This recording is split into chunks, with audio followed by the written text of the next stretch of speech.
प्रगति मिले समाज सब आवे निज बदला मिथ्या भाव अभावनी जे प्रगति निज भाव हे जयवंत रहो सदा हे मोक्ष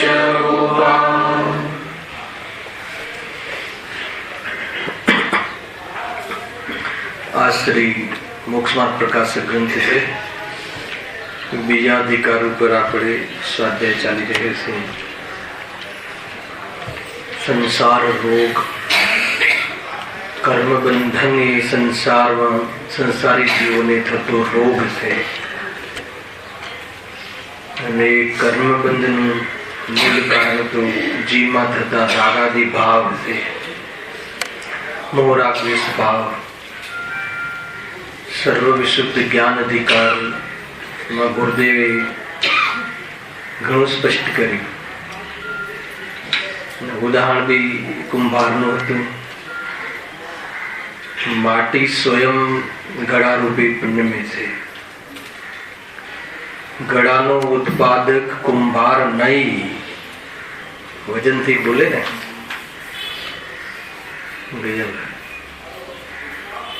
સ્ત્રી રોટલીની ઉત્પાદક નહીં. આવે 3-4 કથન. પાણીના કારણે ભાત ચોખા ચઢે નહીં.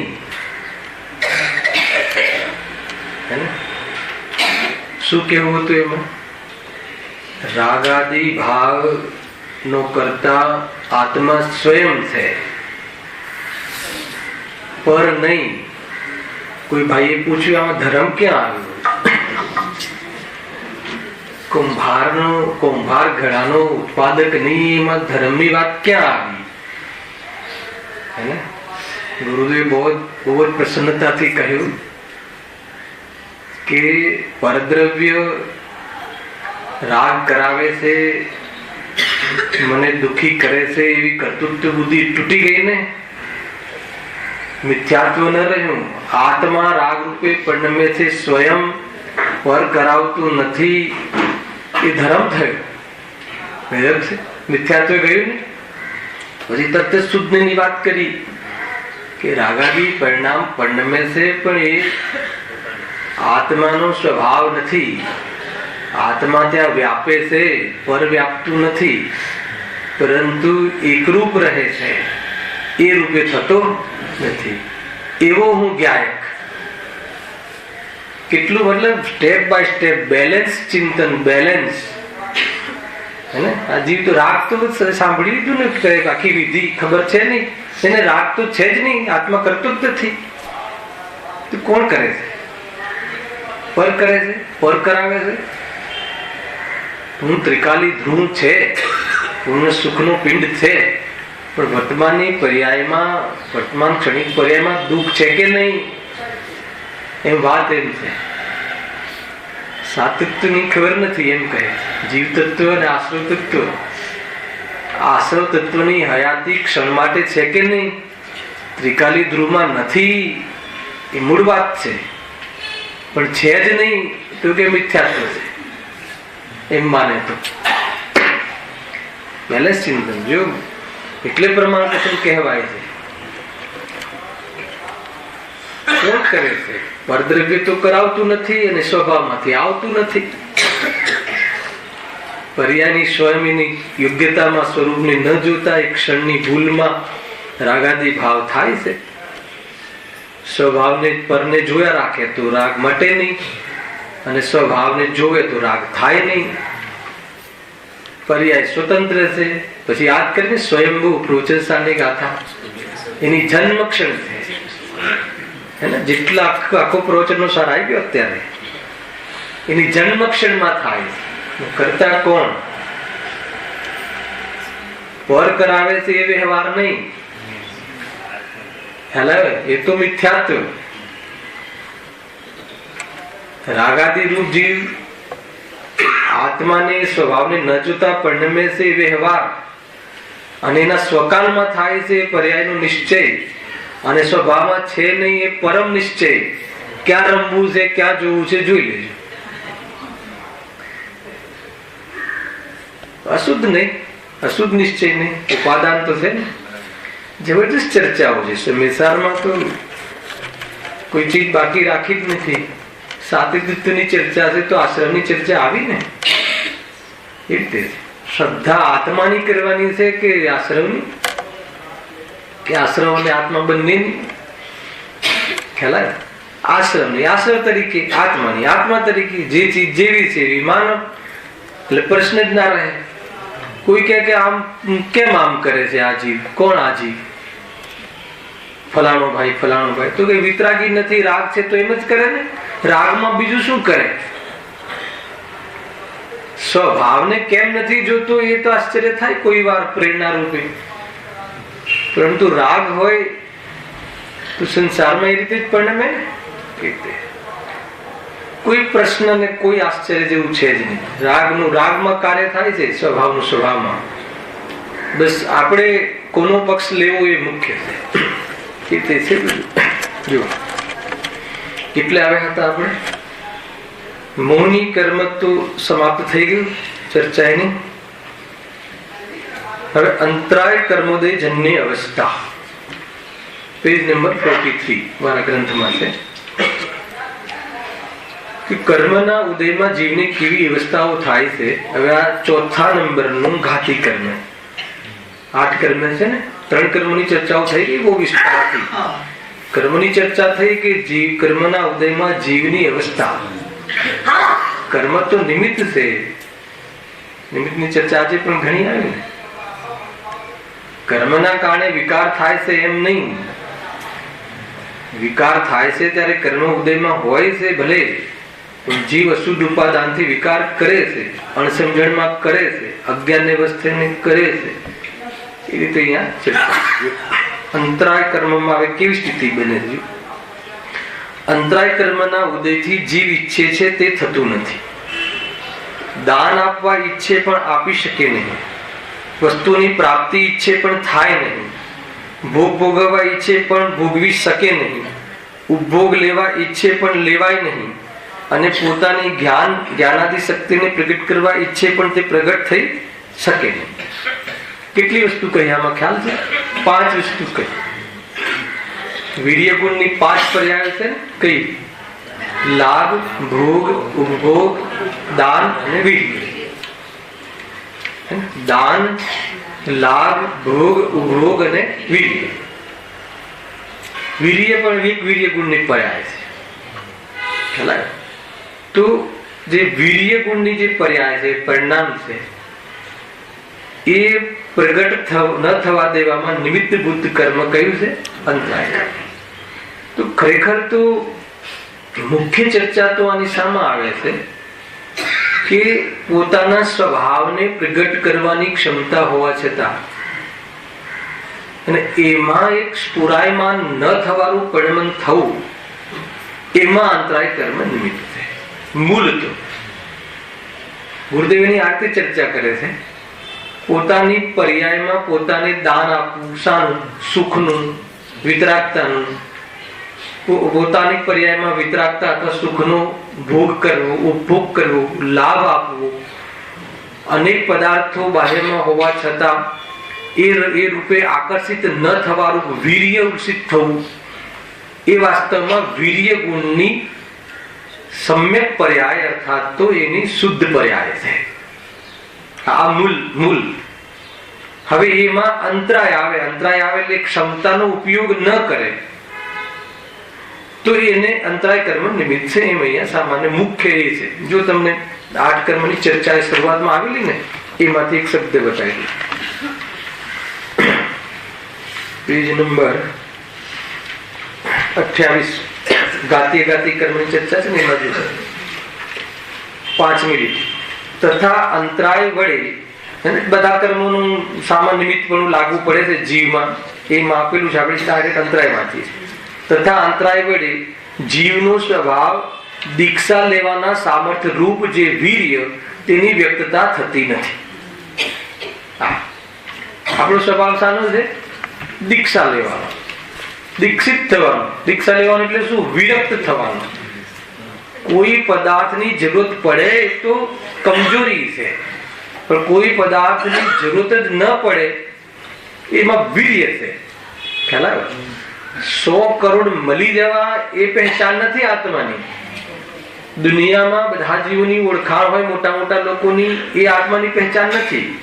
અરે આત્માની પહેચાન એ છે કે એને કોઈ બી પદાર્થ હોય દુનિયામાં ગમે એટલા, પણ એને પોતાના સુખ માટે એની વાંછા ન રહે, જરૂરત ન લાગે. પહેલા તો કરી શકતો જ નથી, પર પદાર્થ પોતાને લાભ, એ તો સમ્યક દર્શન. અને એના તરફ કરી શકતો જ નથી તો એના પ્રત્યેને મેળવવાની અને એને રાખવાની ઈચ્છા મટી જવી, એવી રીતે વિતરાગી થઈ જવું, એમાં વીર્ય છે. આનંદભાઈ ખ્યાલ આવે છે? કોઈ વ્યક્તિ તમને પરેશાન કરે તો ગુસ્સો આવી જવો, ક્રોધ થઈ જવું, એમાં તાકાત છે? કે એ વખતે બી ક્ષમારૂપ રહેવું, એમાં તાકાત છે? વીર્ય શામાં? શાંત રહેવું. હવે એમાં આપણે તો શું સમજીએ, એને બી બરાબર એના જેવો જવાબ આપી દેવો, એમાં આપણે એને તાકાત સમજીએ છીએ. હે ને? સુભાષચંદ્ર બોઝ જેવું એક મારે તો આપણે સરદાર વલ્લભભાઈ પટેલ તો આપણે 2 મારવી, એમ તો એમાં તાકાત છે. તો આ ના પાડે છે. ખ્યાલ? અરે એ મને અડી શકતો જ નથી, હે ને? એક દ્રવ્ય બીજા દ્રવ્યના ગુણ પણ એ ઉપજતું જ નથી. આજની ગાથા. તો પછી એ મારા દ્રવ્યમાં પ્રવેશ કરી શકતો જ નથી, તો હું શું કામ એના પ્રત્યે ક્રોધાદિ કરું? એ રીતે ક્રોધાદિથી દીક્ષિત થઈ જવું, નિવૃત્ત થઈ જવું, દક્ષ દીક્ષિત થઈ જવું. ખ્યાલ? શાના આધાર ઉપર? આત્મબલ દ્વારા, સ્વભાવના બલ દ્વારા. એમાં વીર્ય પડે છે, એમાં વાસ્તવમાં શૌર્ય છે, એમાં શોભા છે, એમાં ગૌરવ છે. આપણે શું સમજીએ છીએ, હે ને, કે એને વળતો જવાબ આપી દેવું. આજે મુનિરાજ કેમ ગૌરવવંત છે, કેમ મુનિરાજને આપણે નમીએ છીએ? મહાન છે મુનિરાજ ને, મહારાજ કહેવાય, મહારાજા. ખ્યાલ? તો એટલા માટે દીક્ષિત. તો એમાં જે એમાં ક્ષમતા પ્રગટ ન થવામાં જે કર્મ નિમિત્ત બને છે એને અંતરાય કર્મ કહે છે. જો અહીંયા હવે કઈ રીતની ચર્ચા છે. અંતરાય કર્મના ઉદયથી જીવ ઈચ્છે છે તે થતું નથી. તો શું શું ઈચ્છે છે? તો પેલા દાન દેવાની વાત. દાન આપવા ઈચ્છે છે પણ આપી શકે નહીં. પછી શું કરે? અમારે તો અંતરાય કર્મનો ઉદય છે, 2-5 કરોડ આપવા હતા. બાનું કાઢવા માટે નથી આ કર્મ. આપવા તો હતા, પણ કોઈ આવે આપણે ત્યાં પૈસા માટે, કોઈ પૂછે કે ભાઈ મંદિરનું કઈ પ્રતિમાની બિરાજમાન કરવાની છે, એને અમારે હમણાં દાન, અંતરાય કર્મનો, દાનાંતરાય કર્મનો ઉદય છે. ખ્યાલ આવે કે સર્વથા એવું નથી કે એ બાનું કાઢતો હોય. ઘણી વાર ખરેખર ઉદય હોય, આપવાની ઈચ્છા હોય, પરંતુ બહારમાં એની અનુકૂળતા ના હોય, અર્થાત તો કોઈ નડે, ભાવ હોય પણ નડે એટલે ભાઈ ના પાડે, પાર્ટનર ના પાડે કે નહીં આટલા નહીં, તો એ રીતે અંતરાય ક્યાં ને ક્યાં આવે છે. તો એ અંતરાય કહ્યું. સર્વથા કોઈ બાનું કાઢે છે એમ મારે નથી કહેવું. આ તો જ્ઞાન કરાવ્યું કે કોઈ અંતરાય કર્મનું નામ લઈને અન્યથા ન કહે. એ રીતે જો વસ્તુની પ્રાપ્તિ ઈચ્છે પણ થાય નહીં, ભોગ ભોગવવા ઈચ્છે પણ ભોગવી શકે નહીં.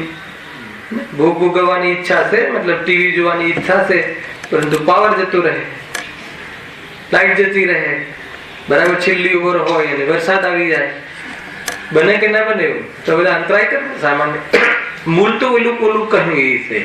દીક્ષિત જે છે ને, પોતાની પર્યાયમાં સુખ આપવાની, ભોગવવાની જે શક્તિ સામર્થ્ય છતાં મોહને વશ થઈ અને એ પ્રમાણે ક્ષમતાની પ્રગટ નથી કરતો, હે ને?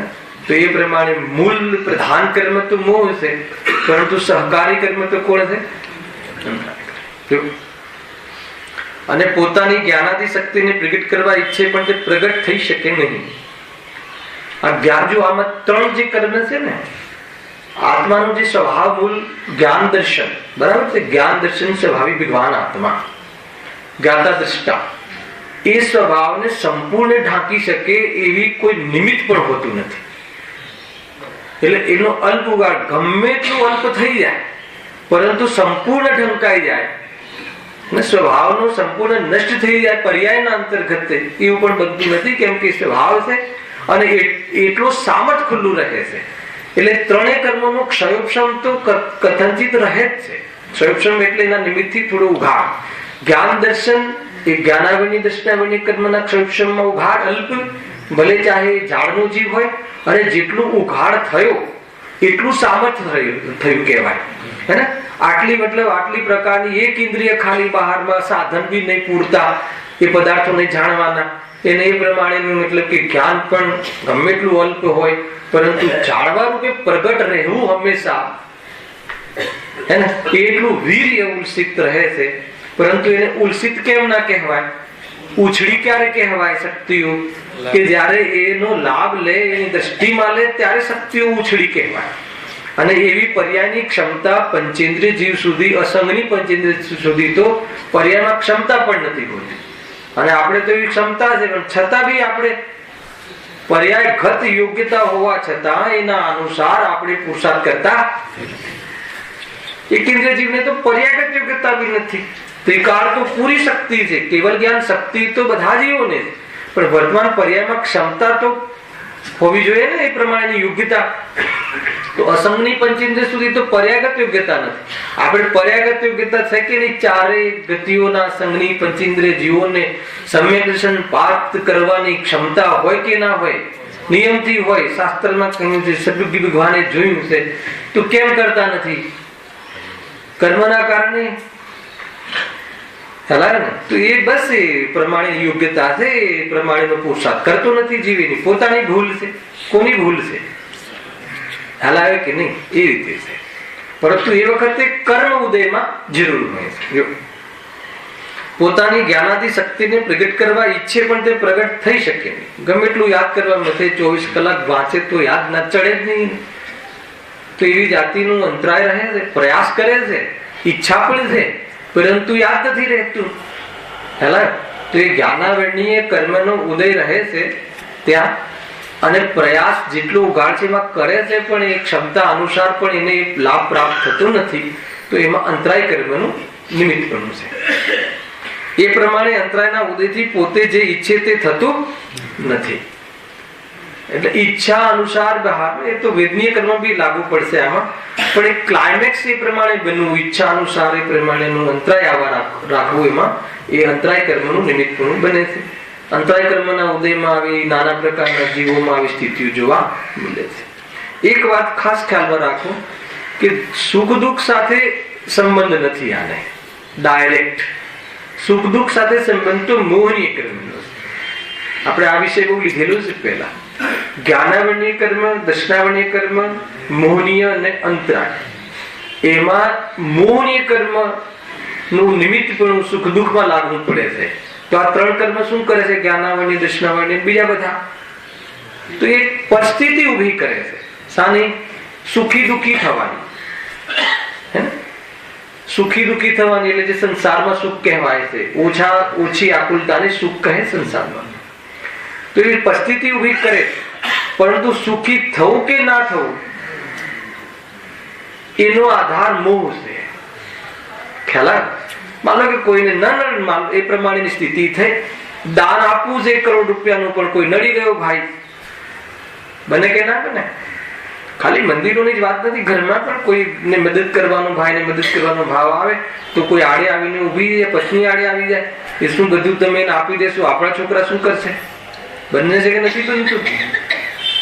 તો પેલા વ્યક્તિને પાપનો ઉદય, આપણે દાન અંતરાયનો ઉદય.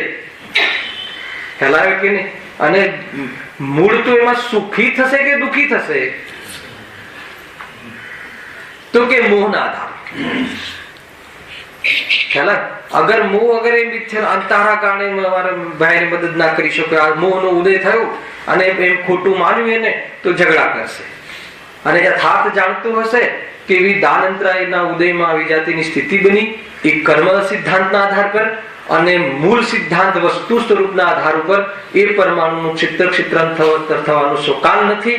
અને ઈચ્છા એ તો આત્માનો વિભાવ છે અને ઈચ્છા અનુસાર કોઈ પદાર્થનું પરિણમન થાય એવું વાસ્તવિક સૃષ્ટિમાં એવું કોઈ સ્વરૂપ નથી. આમ પૂરો સિદ્ધાંત જૈન સિદ્ધાંત, એમાં કર્મ સિદ્ધાંત અને એમાં વાસ્તવમાં સ્વરૂપનું બંધારણ, વસ્તુનું ફંડામેન્ટલ એના ક્લિયર હોય તો એ વખતે પણ ભેદ જ્ઞાન કરી અને દુઃખી થતો નથી.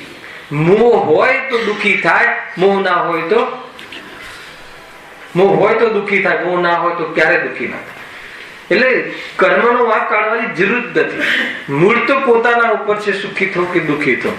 પરંતુ બહારમાં પોતે કર્મ એવા કરેલા છે તો એ ઉદયમાં આવીને સિચ્યુએશનો બને છે. કર્મ થિયરી પણ જબરદસ્ત વૈરાગ્ય લાવી દે એવી વાત છે. વૈરાગ આવી જાય કે ભાઈ કેમ આમ બને છે, આવું કેમ થાય છે. ઈચ્છા તો ઘણી છે, પરંતુ કે તારી ઈચ્છા અનુસાર પરિણમન થાય પદાર્થનું એમ છે નહીં, અને એની પૂર્તિ અનુસાર બહારમાં અનુકૂળતા મળે વસ્તુ સ્વરૂપમાં છે નહીં. ખ્યાલ આવ્યો કે નહીં? કેટલું મતલબ નૈમિત્તિક ટ્યુનિંગ છે કર્મોનું ને બહારમાં છે પદાર્થોનું. એની ચર્ચા કર્મ સિદ્ધાંતથી સમજવી જોઈએ. આત્માને તો આત્મા તો સુરક્ષિત જ છે, શુદ્ધાત્મામાં સુરક્ષિત છે. બહારમાં નાચ ગમે એટલા થાય, પરંતુ શુદ્ધાત્મા એટલે શુદ્ધાત્માની દ્રષ્ટિ. આ બધું કેમ સમજાવવામાં આવે છે કે આ બધું બહારના નાચમાં કોઈ કર્તવ્ય ન ભાસે અને ક્યાંય પણ કોઈ કરવાની બુદ્ધિ તારી ચાલતી નથી એમ ભાસે, બધું જ વ્યવસ્થિત છે એમ ભાસે, તો એ જે શુદ્ધાત્મા નિર્વિકલ્પ વસ્તુ એક અભેદપણે વર્તી રહ્યું છે એ તરફનું એનું લક્ષ્ય જાય, એ તરફ એ સંબંધી વિચાર થાય અને કદાચ એ ઝચી જાય અને પચી જાય તો કહે છે કે તમામ જે એની વિકૃતિ છે એ નષ્ટ થઈ જાય. હા છે, બીજો કોઈ ઉપાય છે જ નહીં. અને આ તો તમને ઘડી ઘડી હર સમયે આ તમને સિદ્ધ થતું દેખાશે. અહીંયા જેટલું લખ્યું છે હું તમને કે અવસ્થા બતાવી છે ને કે અંતરાય કર્મના ઉદયમાં થતી આ બધી પરિસ્થિતિ. પણ એક વાત કેમ ઇન્ડિકેશન કરાવું, મારે અંતરાય કર્મનો ઉદય આવ્યો. શામાં ઉદય આવ્યો? કે આ સ્વાધ્યાયમાં ઉદય આવ્યો. ઘણા સ્વાધ્યાય નથી કરવા દેતા, અમુક જગ્યાએ જીનવાણી નથી રાખતા, જીનવાણી બહાર કાઢી દે છે. ખ્યાલ આવે કે નહીં? ઘણા બસ ઉપસર્ગ કરી નાખે છે ભગવાન પ્રતિમા ઉપર, ફૂલ ચડાવી દે છે, ત્યાં કરે છે. તો શું સમજવું? આ ક્લાઇમેક્સ કેમ બન્યું? આ સિચ્યુએશન કેમ બની? આપણી સાથે કેમ ના બની? કેમ વિદેહમાં ના જન્મે? સાક્ષાત ભગવાન જ્યારે જઈએ ત્યારે સમસ્યા કેમ નહીં આવી ગયા પશ્ચિમ કાલમાં? સમજમાં આવે છે કે નહીં? જબરજસ્ત વાત છે ભાઈ. પંચમ કાલમાં જન્મવું એ તો ગૌરવની વાત નથી. વિરાધના કરી હોય દેવ સાચા દેવશાસ્ત્ર ગુરુની, એ જીવ પંચમ કાલમાં આવે. ગુરુદેવ કહેતા હતા હવે અમારા હાથે કોઈ વિરાધના થઈ ગઈ છે. શું વિરાધના થઈ હતી બધાને ખબર છે? ના હોય તું બતાવી દો શું વિરાધના થઈ હતી. પ્રફુલભાઈ ખબર છે? એમને બતાવ્યું છે, પ્રવચનો આવે છે, પૂરી હિસ્ટ્રી તો ખ્યાલ હોવી જોઈએ ને. એટલું જ કહ્યું એમને કે અમને આ કપડા હોય શરીર પર, એવા મુનિદશામાં શું વાંધો છે? કપડા સહિત મુનિદશાની કલ્પના કરી સમોશરણમાં. ખતરનાક વાત છે. બંધ પડ્યો પંચમ કાલમાં, કપડા સહિત જે મુનિ માને એ સંપ્રદાયમાં જન્મ થયો, એનું ફલ. ખેર પુરુષાર્થ હતો, પૂર્વના સંસ્કાર હતા એટલે જજતું નતું, અને મુનિ કપડા સહિત હોય જ નહીં એ સભામાં ઘોષણા કરી. ગજબ છે. કપડાનો રાગ હોય અને કહે કે હું મુનિ છું, વિતરાગી છું, એ અસંભવ છે. કપડામાં સુખ નથી. કપડા ને આત્મા બે ભિન્ન છે, દેહ ને આત્મા બે ભિન્ન છે. એ સમ્યક દર્શન. તિલતુસ માત્ર પરમાણુનો રાગ તૂટી જાય એ મુનિ દશા. ખ્યાલ આવે કે નહીં? સ્વરૂપ. અને રાગ તૂટી જાય ને બારમાં વસ્તુ હોય એમ બને. આખું એનું ટ્યુનિંગ, આખું સ્વરૂપ શું સમજમાં આવે છે કે નહીં? અંતરાય કર્મ હવે આપણે અત્યારે સ્થિતિ બને છે ઘણી વાર શું કરે? એવા કાળમાં એવી જગ્યાએ જન્મે છે, પરંતુ દુઃખી થવાની જરૂર નથી. એટલું તો ભાગ્ય રહ્યું, હે ને? ખરેખર ભાગ્ય. કઈ વાર દિવસમાં હૃદયમાં આવી જાય કે કોઈ એવો પુણ્યનો ઉદય હતો કે જે પૂજ્ય ગુરુદેવશ્રી મળ્યા. દિગંબર સંપ્રદાયમાં જન્મ થવા છતાં અંધારું હતું. ખ્યાલ આવે કે નહીં? શાસ્ત્રો હે ને આપણા ઘરની અંદર હોવા છતાં અંધારું હતું. તો વાત ખોલીને બતાવી દીધી કે સમ્યક દર્શન શું છે, ખરેખર આત્માનું દર્શન શું છે. અત્યારે આપણે તો દેવ શાસ્ત્ર ગુરુની પાકી શ્રદ્ધા, એનું નામ ધાર્મિક સમ્યક દર્શન શ્રદ્ધા, વાત પતી ગઈ. એટલું સમજતા. અને દેવ શાસ્ત્ર ગુરુની સાચી શ્રદ્ધા શું એ પણ ક્યાં ખબર હતી? ખ્યાલ આવે કે નહીં? દેવ શાસ્ત્ર ગુરુની સાચી શ્રદ્ધા એટલે આપણે એની સ્થાપના કરીને અષ્ટદ્રવ્ય ચઢાવી દીધા અને એનું નામ શ્રદ્ધા એમ થોડી. એ તો એનો ઉપકાર છે જીવોનો, તો એ સ્તુતિ કરવા રૂપ એક ભાવ છે. દેવશાસ્ત્ર ગુરુની સાચી શ્રદ્ધા એટલે શું ખબર છે? એક જ ઈષ્ટ છે દેવ, સત્ય વાત કહેનારા વિતરાગી દેવશાસ્ત્ર ગુરુ. એક તો એ શ્રદ્ધા, બીજું એમના કહેલા તત્વોમાં શ્રદ્ધા બેસવી, એ દેવશાસ્ત્ર ગુરુની શ્રદ્ધા. ખ્યાલ આવે કે નહીં? ભલે આપણી શ્રદ્ધા પરિણમી ના હોય, પરંતુ આ શ્રદ્ધા હોવી જોઈએ. બહારમાં કોઈ આત્મકલ્યાણમાં નિમિત્ત બને તો વિતરાગી દેવશાસ્ત્ર ગુરુ, એ સિવાય કોઈ નિમિત્ત હોય ના શકે. એ દેવશાસ્ત્ર ગુરુની શ્રદ્ધા. ઘણી બધી વાતો છે ભાઈ. વાત ક્યાંથી નીકળી આ બધી? અંતરાય.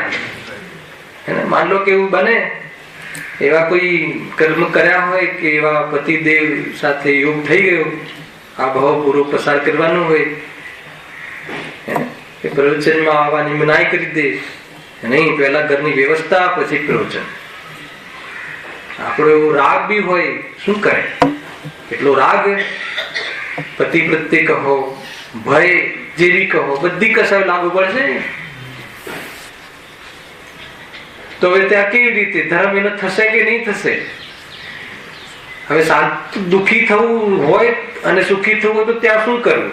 એ તો એક પરિસ્થિતિ ઉભી થઈ દુઃખ માટેની. અંતરાય કર્મમાં, અંતરાય કર્મ એ સપોર્ટેડ છે, દુઃખનું ડાયરેક્ટ નિમિત્ત નથી. જ્ઞાનાવરણી એ દુઃખનું ડાયરેક્ટ નિમિત્ત નથી. હેલા, દર્શનાવરણી દુઃખનું ડાયરેક્ટ નિમિત્ત નથી. દુઃખનું ખરેખર સુખ દુઃખમાં ખરેખર કોઈ નિમિત્ત હોય, નિશ્ચયથી કોઈ નિમિત્ત હોય તો મોહનીય કર્મ, અને ખરેખર દુઃખનું કોઈ ઉપાદાન કારણ હોય, પરમાર્થ કારણ હોય તો મોહ રાગ દ્વેષ ભાવ. હવે મોહ રાગ દ્વેષ ભાવ ક્યાં થાય છે? આજે ભણ્યા ને લાયરું તમને ગાથામાં, હે ને? પોતાનામાં ઉપજે છે. એટલે સુખ દુઃખ નું કારણ કોની પાસે છે? પોતાની પાસે છે. એટલે સુખી દુઃખી થવું હોય તો કોના હાથમાં રહ્યું? પોતાના. ક્યાંથી કાઢ્યા આપણને? પરદ્રવ્યથી દૂર કર્યા, કર્મોથી દૂર કર્યા. પોતાની પર્યાયમાં સુખ દુઃખ નું કારણ ઉભું છે. પર્યાયમાં ઉભું છે એટલે પરિણમન તું એ રીતે કરે તો સુખી થઈશ. અને સાક્ષાત સુખ નો સ્વભાવ તો છે એ છે. હવે ત્યાં તમે આખી પ્રોસેસ છે, આ વિધિ છે કે ભાઈ મેં પહેલા તો કોઈ દ્રવ્ય કર્મ જે છે ને, દ્રવ્ય કર્મની વાસ્તવમાં ચર્ચાથી તો કે ભાઈ મેં કોઈને પૂર્વમાં એ પ્રમાણેના કોઈને ભાવ એવા કર્યા હશે, એનું નિમિત્તપણે આ જીવ બહારમાં ઉદયમાં આવ્યું છે. બરાબર છે? અને ઉદયમાં આવ્યું છે એ કર્માધીન છે, છતાં એ સ્વાધ્યાયનો ભાવ જે મને આવ્યો છે, કરવાનો ભાવ જે આવ્યો છે, સ્વાધ્યાયના ભાવ એ રાગ ભાવ છે. અને હું જ્ઞાન છું. એ વખતે જો એવી સૂઝબૂઝ અને એવી પ્રતીતિ હોય તો બતાવો કે એને કોણ દુઃખી કરી શકે? એવો જીવ, એવી શ્રદ્ધાના બલવાળો જીવ જ્યારે મુનિ દિશા લે છે ત્યારે એને બહારમાં ઉપસર્ગ આવે છે, આ બલ જ ત્યાં કામ આવે છે. ત્યારે એ વખતે પણ આનંદમાં રહેવાની જે વીર્ય ઉલ્સિત થઈ ગયું હતું આંશિક, એ વિશેષ ઉલ્સિત થયું હોવાના કારણે બહારમાં એવી જાતિની પરિસ્થિતિઓ બને છે. આપણે 22 પરિસર ભણી ગયા. કેવી પરિસ્થિતિ? પ્રાકૃતિક પરિસ્થિતિ.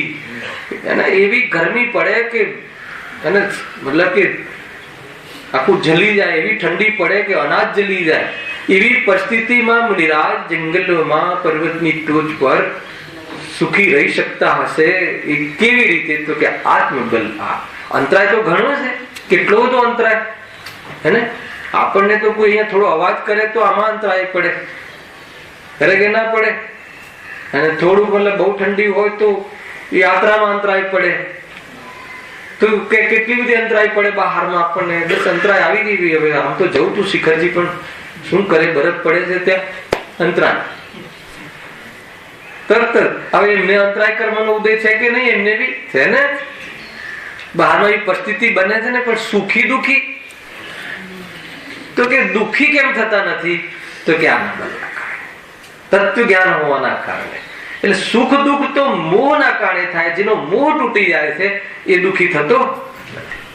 આ વાત ખાસ ધ્યાનમાં રાખી. બરાબર છે ભોગીભાઈ? દુખી થવું કે ના થવું આપણા હાથમાં છે ને. બહુ સરસ. હા, એ પ્રમાણે અંતરાયના ઉદયથી પોતે જે ઈચ્છે તે થતું નથી. તથા એના ક્ષયોક્ષમ આ નિમિત્ત પ્રધાન કથન છે. એમાં તમે અધ્યાત્મ એક આવે કે ભાઈ એ તો એ સમય એ પરમાણુનું એ પ્રમાણે પરિણમનનો સ્વકાલ છે, અને મારી ઈચ્છા હતી કે આ પ્રમાણે પરિણમે, અને એવો મને યોગ ન થવા એના માટે ખ્યાલ આવે. બહુ જબરજસ્ત છે. મને બતાવો કે તમે જે ઈચ્છા આપણે કરીએ છીએ કે આવો પદાર્થ મને મળવો જોઈએ, બરાબર છે? તો એ પદાર્થનું એવું પરિણમન કેટલા કાળથી નક્કી છે?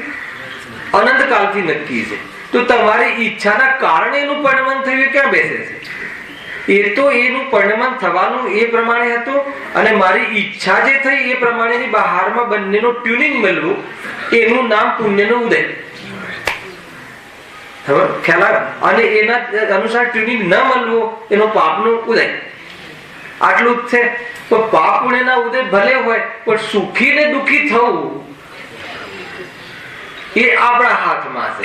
મેન બાજી આપણા હાથમાં છે. એટલું લઈને જજો આજે, કે ભલે એ પરિસ્થિતિ બની, પણ એ પરિસ્થિતિ બહાર છે. ખ્યાલ આવે કે નહીં? બહિરાત્મા દુઃખી થાય, અંતરાત્મા ક્યાં દુઃખી થાય? ખ્યાલ આવે? બહિરાત્મા જેની દ્રષ્ટિ બહાર છે, બહાર આત્માને શોધે છે, બહાર આત્માનો લાભ શોધે છે. આ છે આખી વાત. બહુ જોરદાર વાત છે ભાઈ. વાત બધી સાચી. કર્મના ઉદયમાં પરિસ્થિતિઓ બને છે, પણ છે ગાયક સુધી પહોંચો તો ગાયક સુધી તો આ વાત જ્યાં હોય ત્યાં હોય, મારે લેવા દેવા જ નહીં. એમ કરીને ત્યાંથી તો નિવૃત્તિ થવાની. બીજો કોઈ ઉપાય હોય તો બતાવવું જોઈએ. તમારા વ્યવસાયમાં કોઈ ખાસ ટિપ્સ હોય તો છે. આનાથી કોઈ હોય જ નહીં ને. આગળ. તથા એના ક્ષયોક્ષમથી કિંચિત માત્ર ઈચ્છેલું પણ પ્રાપ્ત થાય છે. પ્રાપ્ત થાય છે ઘણી વાર ઈચ્છા અનુસાર. કોઈ ઈચ્છા કરીએ એના કરતા દોઢું પણ મળી જાય છે, ભલે છે કે નહીં? તો ક્યાં નિયમ રહ્યો કે ઈચ્છા અનુસાર કાયમ ટકતું નથી ને, પરમેનન્ટ રહેતું નથી ને. બીજું ઈચ્છા પણ બદલાય રાખે છે ને. કેટલી બધી મતલબ પરાધીનતા. જો આગળ લખે છે, ઈચ્છા તો ઘણી જ છે, પરંતુ એ ઈચ્છેલું પણ કિંચિત માત્ર મળે છે. પહેલા તો એક ઓછું મળે છે. ઘણું લાભ દેવા ઈચ્છે છે પણ થોડુંક દઈ શકે છે. ઘણું લાભ ઈચ્છે છે પણ થોડો લાભ થાય. કેટલી બધી ટર્મ્સ, કેટલી બધી ડિફિકલ્ટી હે ને. જ્ઞાન શક્તિ પ્રગટ થાય છે, પણ ત્યાં અનેક બાહ્ય કારણોની જરૂર પડે છે. જ્ઞાન શક્તિ તો છે ને, કેવલ જ્ઞાન પ્રગટ કરી લે એવી તો જરૂરત પડે છે ને શાસ્ત્રની બધી. ખ્યાલ આવે છે કે?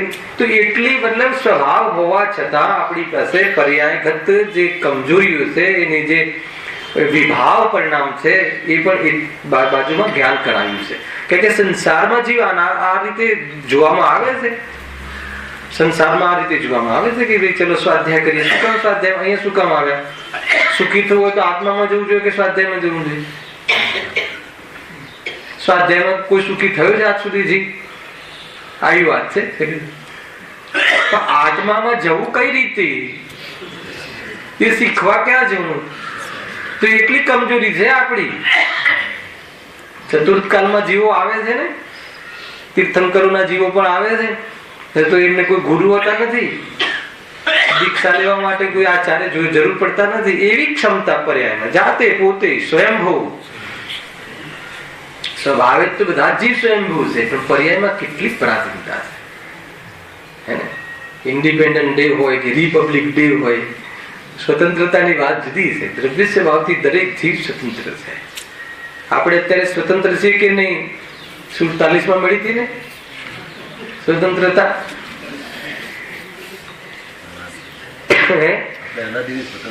હા, અનાદિથી સ્વતંત્ર છે સ્વભાવ. અને 47 સ્વતંત્રતા મળી હોવા છતાં કયા સમયે સ્વતંત્ર છીએ આપણે?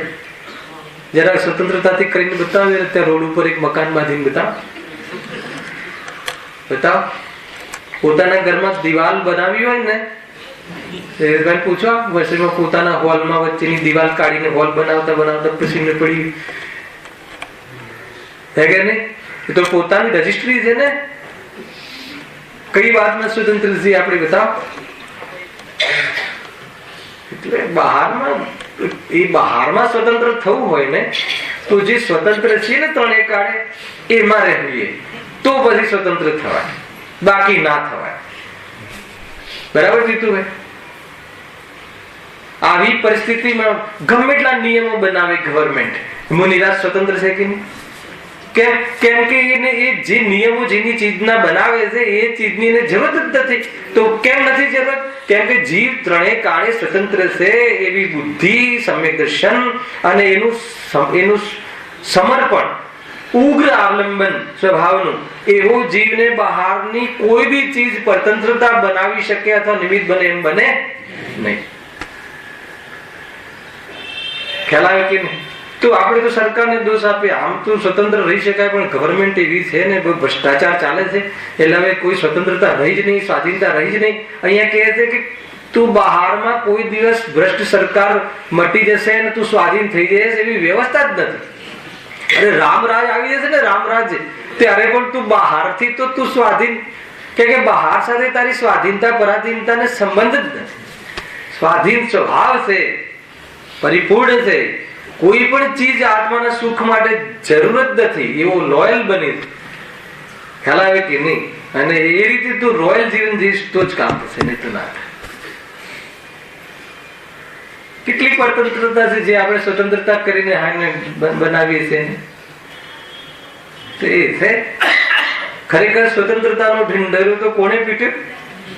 જે ગુરુદેવ શ્રી બતાવ્યું કે સ્વતંત્ર છે.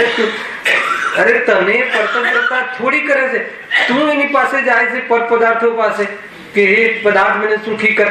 શું કહીયા છે? સ્વરૂપમાં છે. સ્વરૂપમાં રહે તો એ પદાર્થની પછી ભલે ને એ ઘઉંના ભાવ કેટલા કરી નાખે ને પેટ્રોલના ભાવ 500 કરી નાખે, જેને ગાડીથી ચાલુ જ ખ્યાલ આવે કે આવે છે. દિશા જેની નક્કી નથી. એક જગ્યાએ અધિકાર નથી એક ફૂટ પર બેસવાનો. ધ્યાનસ્થ સ્વભાવમાં જે તરે છે, આવે છે કે નહીં? ગુફા પર અધિકાર નથી. જંગલમાં જે ગવર્મેન્ટે છૂટ આપી છે જ્યાં કે ત્યાં પણ એનો પણ અધિકાર છે ને નથી અંદરમાં. એવા મુનિરાજ સ્વાધીન છે કે નહીં? તો સ્વાધીન થવું હોય તો એથી થવાય. જોરદાર વાત છે ભાઈ. કોના હાથમાં છે આ બધું આનંદ? થોડાક બૈરા છોકરા કહે પછી આપણે બધા વિચારીશું મુનિ થવાનું. કેમ રાહ જોઈએ છે? જીતુભાઈ વિચારવા જોઈએ ગંભીરતાથી. આજે તો વિચારવા માટે તો સ્વતંત્ર છે. બરાબર છે કે કોઈ રોકતું હોય પ્રફુલ્લભાઈ તો એ તીર્થંકરોની માતા ઓછી રાગવાળી હશે. તીર્થંકરોની માતાઓએ બી તીર્થંકરોના જીવોને રોકવા બહુ પ્રયાસ કર્યા. આવે ખોલીને જો ઇતિહાસ કે માતાને તો એવો રાગ હોય, મારો છોકરો જંગલમાં કેવી રીતે રહેશે? દીકરો કહે કે માં હું તો આત્મામાં રહું છું, જંગલમાં છું જ નહીં, તું ચિંતા શાની કરે છે? આવે છે કે નહીં? કેટલા પ્રયાસ કર્યા. સુકુમન કોણ? પેલા મુનિરાજના જે મામા, હા તો જોઈ ના જાય, બે મળે નહીં. અરે પણ કેટલું નક્કી આ હવે મોક્ષ જવાનું નક્કી. તો બસ એને બગીચામાંથી અવાજ સંભળાઈ જાય છે તો ત્યાંથી ઉતરે છે નીચે. રાયનો દાણો ચૂબે એટલું કોમલ, તો એટલી રસ્સી બાંધીને ઉતરીને જાય છે તો મુનિ બને છે, બની જ જાય. કોણ રોકે? કોણ કોને રોકે? સુખી થવા માટે કોણ રોકે ને દુઃખી થવા માટે પણ કોણ? દુઃખી થવું એ થયા જ રાખે. ગમે એટલી તમે એને વ્યવસ્થાઓ બહાર આપો તો એ દુઃખી થવું હોય તો થાય. અસાતાના ઉદયમાં વેદનીય કર્મ લેવા આવે, કાલે આવશે, હવે આવી જ જશે. જોરદાર ચર્ચાઓ છે ભાઈ. ત્યાં પણ અનેક બાહ્ય કારણોની જરૂર પડે છે. કેટલી બધી કન્ડિશન, કેટલી બધી મતલબ કે મર્યાદા, અને કેટલો મર્યાદિત બહારમાં આપણું સ્વભાવનો ઉઘાડ એ છે. કેટલી લિમિટેશનો ને કેટલી લિમિટ. સ્વભાવ બી લિમિટેડ અને લિમિટેશન બી કેટલી. આટલું જ જાણે, આટલું જ જાણી શકે પર્યાયમાં. કોની વાત છે આ? જેને પોતાના સ્વભાવનો અનાદર કર્યો છે એને અંતરાય કર્મના ઉદયમાં કિંચિત ક્ષૌષમના કાલમાં પણ કેવી જાતિની લિમિટેડ વ્યવસ્થાઓ અને અવસ્થાઓ બને છે. સમજમાં આવે છે કે નહીં? આ છે અંતરાય. એ પ્રમાણે ઘાતી કર્મોના ઉદયથી આત્માની અવસ્થા છે. અહીંયા એની ચર્ચા ચાલે છે કે કર્મના ઉદયમાં જીવને કેવી જાતિની સિચ્યુએશનો બને છે. શાના માટે ચાલે છે ચિનુભાઈ આ ચર્ચા? કે હવે આ કર્મનો પીછો છોડવો જોઈએ. કર્મનો પીછો છોડવો જોઈએ કેવી રીતે? તો કે જ્ઞાયક પ્રભુનો લક્ષ્ય કરવાથી, જે કર્મ રહિત છે, જેને કર્મ અડતા નથી એવા સ્વભાવને જોવાથી, એને આશ્રય કરવાથી કર્મનો બંધ થતો નથી. સરવાળે એની દ્રષ્ટિ કરવાની જરૂર. આપણે તો જ્યાં કર્મ જેના લક્ષ્યથી બંધાય છે એનો વેપાર દમદાર કરીએ છીએ, પૂરી અને તેજીથી કરીએ છીએ. એમાં મંદિર નથી આવતી શૈલેષભાઈ. હવે મંદિર જબરદસ્ત તેજી ચાલે છે હમણાં તો. સારી તેજી ચાલે છે. રખડવાની, કર્મ બાંધવાની તેજી છે. ક્યાં વધ્યો આ જીવ આગળ? 2 પ્લેટના 3 પ્લેટ થાય તો કે અમારો બહુ વિકાસ છે. અહીંયા કહે છે કે તું અધોગતિ થઈ તારી, ઓર તારી પાસે ઉલझવાના કારણો વધ્યા. બધા ગણિત ઉલટા છે. એને સુખી થવાના દુઃખી થવાની દિશા જ જુદી છે ને. તો એ રીતે જ હોય. જો આપણે બી એ રીતે જ જોઈએ છે કે આ તો બહુ આગળ આવી ગયો. કોઈ એમ કહે ને બહુ આગળ આવી ગયો તો આપણને સીધું ક્લિક નથી થતું કે વિતરાગતા વધી હશે, સમ્યક દર્શન થયું હશે, સ્વાધ્યાય વધ્યો હશે. આપણને બી સીધું શું ક્યાં ઉપયોગ જાય છે? 100% કે આને કોઈ મતલબ કે જેકપોટ લાગે કે 100 ગજબ છે. દ્રષ્ટિ એવી બનેલી છે ને, એટલે આપણું સમર્પણ બી ત્યાં છે, એટલે વ્યવસાય પણ ત્યાં થાય છે જ્ઞાનનો. અને એના કારણે નિરંતર એને બંધ તો પડે જુદી વાત, પણ આપણે એને અનુમોદના કરી અને એમાં ખુશ થઈ થઈને આપણો બંધ કરીએ છીએ. પૈસા તો એને મળ્યા છે મળવામાં. સંસાર વધારવા માટે બાહ્ય ચીજની થોડી જરૂર છે. સંસાર વધારવાનું અપલક્ષણ પણ પોતાની પાસે છે, સંસાર ઘટાડવાનું લક્ષણ પણ પોતાની પાસે. હર વખતે ઉપાદાનમાં લઈ આવવાની ચર્ચા છે. પણ જ્યાં ઉભા છીએ એ પણ સમજવું જરૂરી છે, જ્યાં જવું છે એ પણ જાણવું જરૂરી છે, અને જ્યાં નથી જવું એનું પણ જ્ઞાન કરવું જરૂરી છે. ત્યારે જઈને આ જીવ સખડો રહે, નહીં તો ના, નહીં તો એકાંત કરી નાખે. આત્મા તો ત્રિકાળ શુદ્ધ છે, કોણ ના પાડે છે? પણ ત્રિકાળ શુદ્ધ છે તો વર્તમાન પર્યાયમાં કઈ હલ્યું છે કે નહીં? ના, એ તો બધું જયારે ત્રિકાળ શુદ્ધ જ છે તો શું જરૂર છે? તો કે ફસ્યો હલાવે કે નહીં?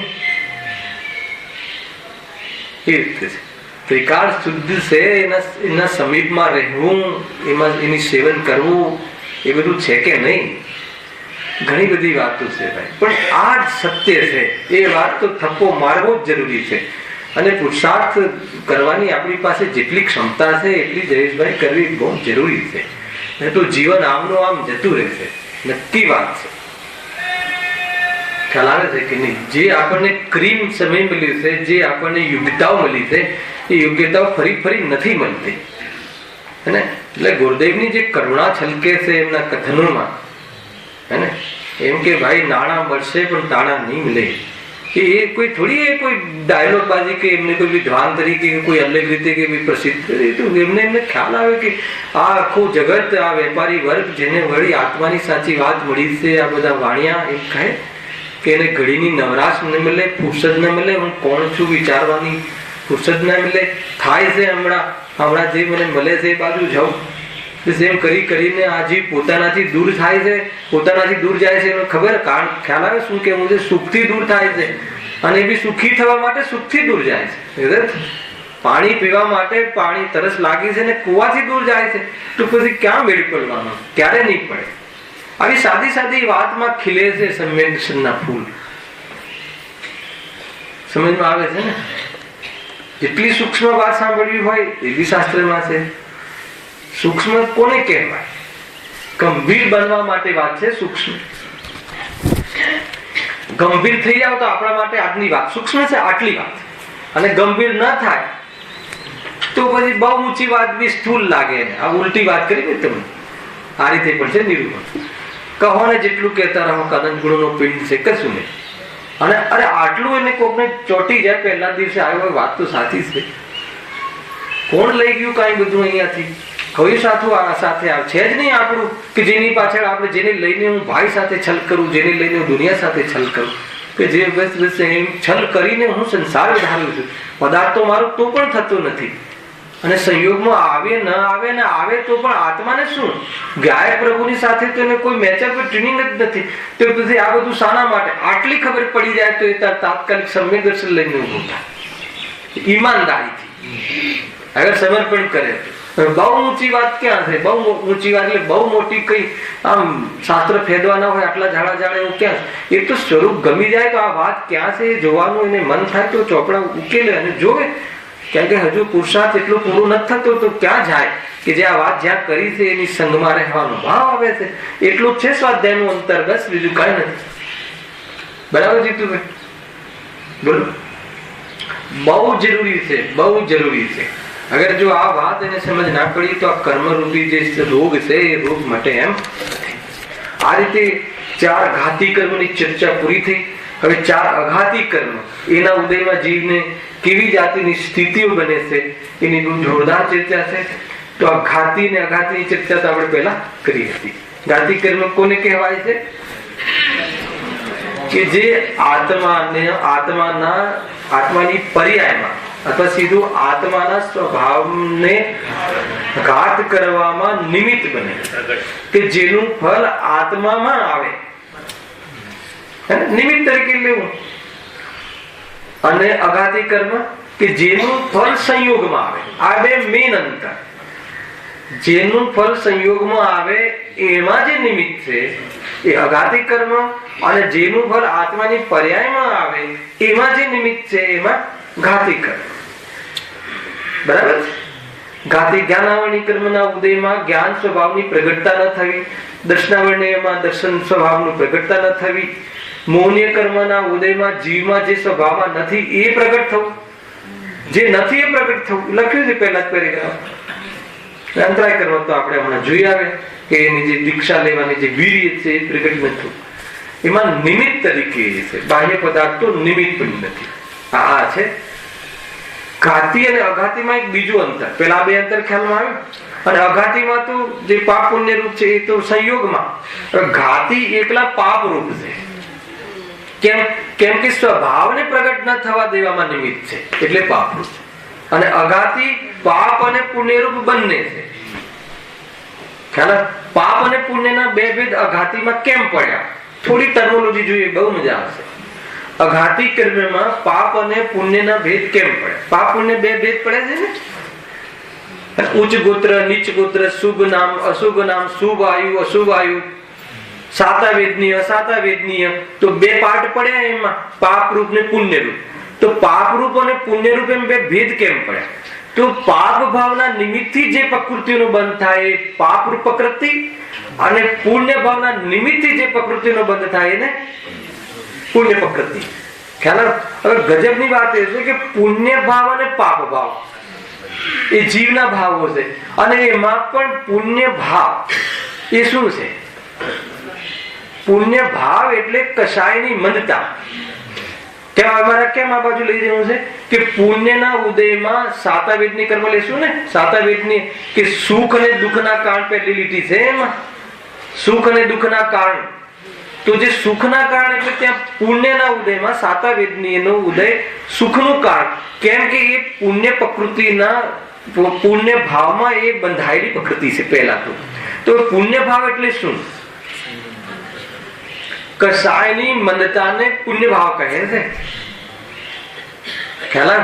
તો એમાં ઓછું દુઃખ હોય છે અને તીવ્ર પરિણામ, તીવ્ર કસાયને પાપ ભાવ કહે છે અને કસાયના અભાવને વિતરાગ ભાવ કહે છે.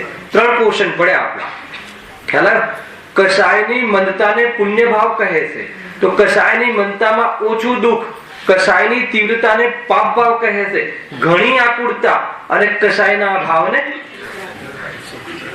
વિતરાગ ભાવ કહે છે, શુદ્ધ ભાવ કહે છે, ધર્મ ભાવ કહે છે, એ સુખ ભાવ. આટલો ખ્યાલ આવ્યો કે ના? તો પાપ ભાવમાં પાપ પ્રકૃતિનો બંધ થાય છે, પુણ્ય ભાવમાં પુણ્ય પ્રકૃતિનો બંધ થાય છે અને શુદ્ધ ભાવમાં બંધ જ નથી થતો. કર્મની ઓરથી ચર્ચા કરી, ભાવોની ઓરથી ચર્ચા કરી. એટલે આમાં મારે શું કહેવું છે કે ક્યાંય ને ક્યાંય જીવનો સ્વભાવ પ્રગટ રહે છે. જૈન ધર્મ સાથે આને કોઈ સંબંધ નથી. પહેલા તમે ધ્યાન રાખજો, વસ્તુનું સ્વરૂપ છે આ કે જે દયા, દાન, વ્રત આદિ એને કસાય જેની મંદ પડે છે તો એ મંદ પડે છે એમાં પુણ્ય બંધાય છે. તો કસાય મંદતા પડી તો એમાં એને સુકૂન પણ મળે છે. કસાય મંદ પડ્યું એનો અર્થ એ થઈ ગયો કે એ ક્યાંય ને ક્યાંય એ સ્વભાવ એને રહે છે.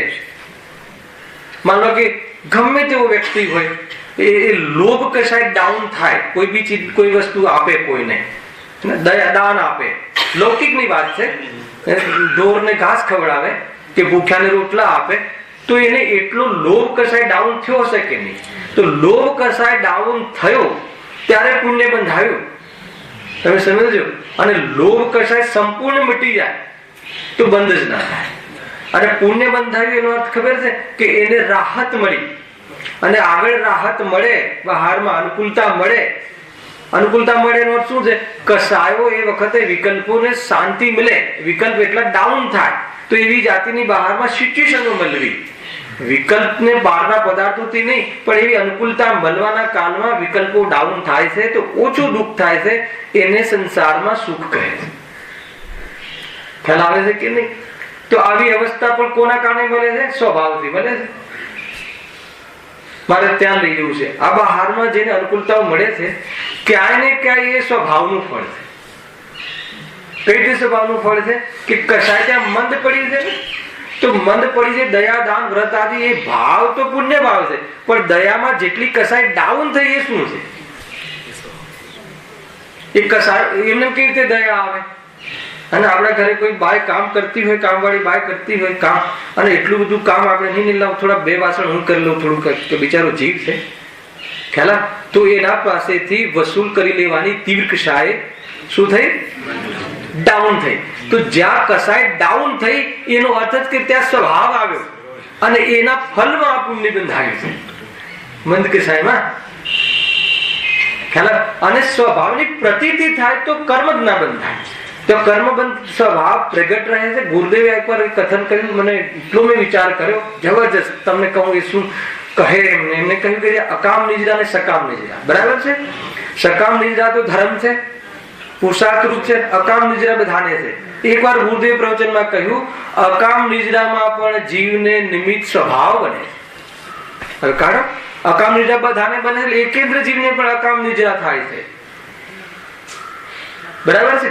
સકામ, કામ એટલે પુરુષાર્થ, આત્માની ઉપલબ્ધિ કરે સ્વરૂપમાં રહી અને જે કર્મો નિજરે નવો ફાલ ના આવે એને સકામ નિજરા કહે છે. પુરુષાર્થ થયો. પણ અકામ નિજરા દરેક ને કર્મ તો નિજરે છે. 100 વર્ષ માટે બાંધીને આવ્યો હોય તો 100 વર્ષે તો પૂરું થઈને ખરી જાય છે ને. તો ગુરુદેવ કહે છે કે એ કેમ ખર્યું? તો કે એમાં પણ સ્વભાવ નિમિત્ત છે. તો એને કયું સ્વભાવ? એને તો પ્રગટ જ નથી. એક કેન્દ્રીય જીવ લઈ લો તો એને તો સમ્યક દર્શન જ નથી. તો કહ્યું કે ક્યાંય ને ક્યાંય કોઈ કસાય મંદ પડે છે અને એના નિમિત્તમાં કે આ બધી નિર્જાઓ થતી હોય. બહુ લોજિક છે. તો કહે કે જે વખતે તીવ્ર હોય ત્યારે તો કે પાપ પુણ્ય બંને સાથે બંધાય એવા પરિણામ હોય છે. ક્યારે બી એકલું પાપ ના બંધાય ને ક્યારે એકલું પુણ્ય ના બંધાય. એવી જાતિના પ્રમેય કોઈ ખોલે તો ખોલે, ગુરુદેશીઓ કોણ ખોલે? હેલા એકલું પાપ બંધાય તો શું થાય? એવા પરિણામ હોય તો કે આ દ્રવ્ય નાશ થઈ જાય. અને એકલું જ પુણ્ય બંધાય એવું હોય તો જાર ગતિ સિદ્ધ ના થાય. છે ને મોક્ષમાર્ગ પ્રકાશક ના અધિકારમાં હે મોક્ષમાર્ગ પ્રકાશ की किरणियां વાંચેલું મેં આખું પાઠ વાંચેલું છે આખો. સમજમાં આવે છે કે નહીં? હા, જોરદાર વાત છે ભાઈ. તો નિગોદમાં અહીંયા કેવી રીતે આવ્યા તમે? આટલો વિકાસ થયો અહીંયા આવે ખબર? સંઘની પંચેન્દ્રિય, સંઘની પંચેન્દ્રિય એટલે જ્ઞાનનો વિકાસ, જ્ઞાનનું પ્રગટતા થઈ. 5 ઇન્દ્રિય અને મન સંબંધી વિષયોનું હે ને એ સંબંધી જ્ઞાનનું વીર્ય પ્રગટ થયું ને એટલું જ્ઞાનનો ઉગાડ થયો. તો એમાં સ્વભાવ નિમિત્ત છે. તો ત્યાં ક્યાંય ને ક્યાંય કસાયની મનતા થઈ. કસાયની મનતાને સ્વભાવ નથી કેવો મારે. તો એ જેટલી કસાય ન રહી તીવ્ર એ સ્વભાવ છે, એનું ફળ પામીને જીવનો સ્વભાવ વિકાસ થાય. હવે કયું પરિણામ હશે નિગોદવાળો જીવ જેને વિચાર જ નથી તો એ કેવલી ગમે છે. પણ કે કોઈને કોઈ પુણ્ય પરિણામનું નિમિત્તપણું પામીને જીવ એને કડાઈમાંથી એક દાણો ફૂટીને બહાર પડે એ રીતે કોઈ જીવ અહીંયા સંઘની પંચેન્દ્રિય મનુષ્યપણામાં આવી ગયો. તો કોઈ પરિણામ હશે વીર્ય શક્તિ એ પ્રમાણેની નિષ્કષાય શક્તિ એ કોઈ પ્રગટ શક્તિ છે કે સમ્યક દ્રષ્ટિ છે વાત નથી. પણ સ્વભાવ તો મોજૂદ છે. સ્વભાવ તો મોજૂદ જ હોય. અને એ સ્વભાવને જોવે તો સમ્યક દર્શન, ના જોવે તો મિથ્યા દર્શન. બસ વાત ત્યાં. હવે સ્વભાવ જોવાનો મોકો મળ્યો છે છતાં નથી જોતો તો કહે છે કે તીવ્ર મોહ. હજુ તીવ્ર મોહની વ્યાખ્યા કરું. સ્વભાવ જોવાનો મોકો મળ્યો છે તો બધા સંઘની પંચેન્દ્રિય. અરે જ્યાં સ્વભાવની જ વાત ચાલે છે એ જાજમ પર પણ બી સ્વભાવ નથી જોતો અને વાંકો કાઢે છે. ખ્યાલ આવ્યો કે નહીં? ના ના એ અમે તો દ્રવ્ય આમ ને પર્યાય આમ ને આ નહીંથી આમ ને આ નહીંથી આમ. સ્વભાવ ક્યારે જોઈશ? તો કે તીવ્ર મોહ. ખ્યાલ આવ્યો? જેના હાથમાં લાડુ હોય, પેટમાં ભૂખ બરાબર લાગી હોય છતાં ન ખાય તો એને બીજી કોઈ વિષયની કશાય વધેલી હોય ત્યારે જ આ ના કરે. શરીરમાં આવે છે કે લોજિક ન્યાય જોજો. તો જેના હાથમાં લાડવો એટલે મોક્ષનો લાડવો અહીંયા મોજૂદ છે, સ્વભાવ પણ મોજૂદ છે, ખાવા વાળો પણ છે, છતાં નહીં ઉભારો. હમણાં એના ઉભારો એને જે બ્રેક મારી તો જરૂર આના કરતા બીજી કોઈ ચીજ ઇમ્પોર્ટન્સ લાગી હશે. તો આના સિવાય બીજી કોઈ ચીજ શું હોઈ શકે? દુઃખનું કારણ. તો આના કરતા કોઈ દુઃખની વિધિ અથવા દુઃખના કારણે ઇમ્પોર્ટન્સ લાગ્યા તો એનાથી વધારે તીવ્ર મોહી કોણ હોઈ શકે? ખ્યાલ આવે કે નહીં? મને તો ઘણી વાર એમ થાય કે અનંતાનુબંધી કશાયનો ઉત્કૃષ્ટ બંધ વાસ્તવમાં કદાચ જૈનોને પડતો હશે ભાઈ. ગજબ છે. આટલી મતલબ કિનારા પર જે આવીને જીવ ડૂબે એ તો બહુ ખોટી વાત છે. મધદરિયે ડૂબે તો સમજમાં આવે છે. વાત એ છે. અને કાલે હવે આ વેદનીય કર્મ જન્ય અવસ્થા બહુ જબરજસ્ત ચર્ચા છે. વૈરાગ આવે એવી ચર્ચા છે. ખરેખર પુરુષાર્થ ઉપડે એવી ચર્ચા છે. કોઈને દોષ ન દે, નિમિત્ત દ્રષ્ટિ તૂટે એવી ચર્ચા છે. જે કુદરતી ગાથા પણ એવી જ ચાલે છે. ગાથા નિમિત્તની દ્રષ્ટિ તોડાવાળી ગાથા છે. હે ને? શુદ્ધાત્મા વાળી ગાથા નથી ચાલતી હમણાં. જયારે એમ કહેવામાં આવે કે રાગ તારા સ્વયંથી થાય છે તો નિમિત્તથી દ્રષ્ટિ તોડાવે છે. અને રાગ થાય છે તો કોઈ શોભા થોડી છે તો કે દ્રવ્ય દ્રષ્ટિ કરાવી છે. ક્યાં દ્રષ્ટિ કરવી એ સુધરેનું કામ છે અને ક્યાં દ્રષ્ટિ ન કરવી એ અશુદ્ધનેનું કામ છે. એ વ્યવહાર નહીં બતાવે છે. ખ્યાલ આવે કે એ રીતે જૈન ધર્મમાં બંને નહીં ઉપકારી એ રીતે સહેજાનંદ